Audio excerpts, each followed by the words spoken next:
wrestling fans, thanks for clicking today's dreaded D Rose report. I hope everybody had a great weekend. And my questions for today: where the hell is Mason Bryan?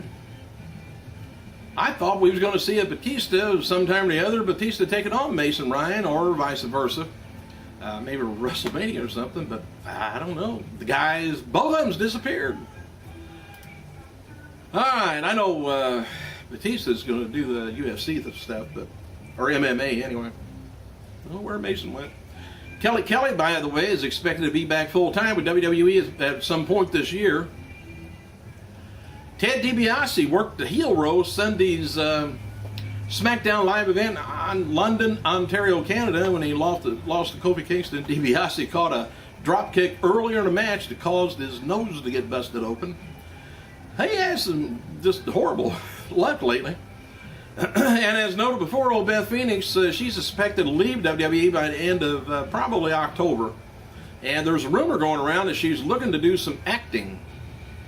I think she may have to study a little bit more on that, but apparently Beth is leaving WWE is something she's been thinking about for quite a while, and Beth is believing that to be leaving on good terms with WWE. So doors open. Hall of Famer Jerry the King Lawler, miraculous recovery from heart attack on September 10th on Raw, is featured in a full-page story on the latest issue of Globe tabloid. Sometimes they have some true things in there. And as reported last week, Vince and Linda McMahon have begun paying back debts stemming from their bankruptcy filing in 1970. Linda herself reportedly showed up to a car dealership in Connecticut over the weekend, presented them with a check for approximately $18,000, 4 times what was owed back then, and adjusted for interest and inflation.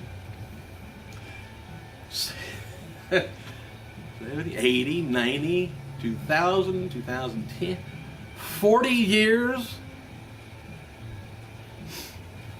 Oh, I'm glad they didn't owe me any money. Man. Hey, a new Air Jordan Nike sneakers been released that pays homage to the late wrestling legend, believe it or not, Randy Macho Man Savage. The Jordan Aeroflight Macho Man features a multi-color base and resembles many of the wrestlers' outfits that he wore for years. And tonight, WWE Raw is going to be taking place at the Union Center in Albany, New York, and advertised locally is going to be Cena taking on Punk, but probably Big Show is going to be likely replacement for Cena since he's out with his elbow. And Cena will be appearing live on tonight's show too to make an announcement on his status. Jim Ross and Michael Cole, by the way, is going to be handling the announcing, and they're going to, of course, interview Jerry Lawler live from his home in Memphis, and Lawler's going to announce his, his status on his health and stuff. Confirmed for tonight's show, by the way, is Mind Freak Chris Angel acting as Raw social media ambassador, which we really don't need, but hey, if you ain't got anything to do, that's okay. Oh, Mind Freak. WWE's focusing on points for tonight's Raw. Young and O'Neal put their plans into motion. Says, well, Kane, Daniel Bryan, what are they going to do next? And The Miz, what's he got to say about Ryback? And the injured John Cena names his new opponent for Punk, which we probably already know who it is. And will the referee from last week have hell to pay when he's in the ring with CM Punk and Paul Heyman tonight? Remember me telling you about Nash and the great Muta got together and at All Japan Pro Wrestling last week. Well, anyway, the show was finally Sunday in Yokohama, and believe it or not, they defeated the Japanese tag team over there after Nash hit, of course, the powerbomb. After the match, Nash posed with Muta and Masahiro Chono for the NWO reunion. And after those wondering, after he appeared on Friday Night SmackDown, Edge has not signed a new deal with WWE. Edge is still a free agent, able to do whatever he wants, whenever he wants. And apparently he's not married, so, well, I can't. And WWE offered him a contract, but it wasn't what he wanted. So Edge basically controls his own future and continues to work with WWE when it makes sense. And believe it or not, happy birthday to Stephanie McMahon's 36 years old. I Love Girls is 36. 36, 24, 36. While ECW original Chilly Willy turns 43, and Chris Lewinsky turns 34. He was the one that had the big concussion and been helping, trying to revamp, any NFL or WWE or any of the football clubs where they're taking better care of, people's craniums. All right, official theme song for WWE's Hell in a Cell pay-per-view is "Reap" by Red Jumpsuit Apparatus. And noted before, Eve Torres and Layla live event match this weekend received props from the fans in attendance. Said WWE Punk says even his favorite in the match from this weekend was Zack Ryder, or his favorite match from the weekend was Zack Ryder and Cesaro match. Punk gave props to them, said house show weekend was exceptional. Eve and Layla, Antonio, Ryder, Ambrose, McGillicuddy worked hard. And he said, oh, also Heath Slater was there. Anyway, one angle that Linda McMahon's political adversaries have hammered into the U.S. Senate, hopeful, with a sizable number of wrestlers who in WWE who has reigned under the CEO to just die prematurely. Always bring that up. And she's been called out again on the matter as Political Action Committee in support of her Democratic opponent, Chris Murphy, has released a video entitled "Job Killer." They go after her every time on that. It's if she don't win at this time, she just quits and comes back to work for WWE. Anyway, the Democratic Super PAC progress in Connecticut notes there's an enclosed video since 2002. At least 28 athletes who worked under Linda McMahon with WWE died before reaching the age of 50 from suicide, drug overdose, heart attacks, and other medical causes. Based on her record of achievement in WWE, she wants to represent Connecticut in the U.S. Senate.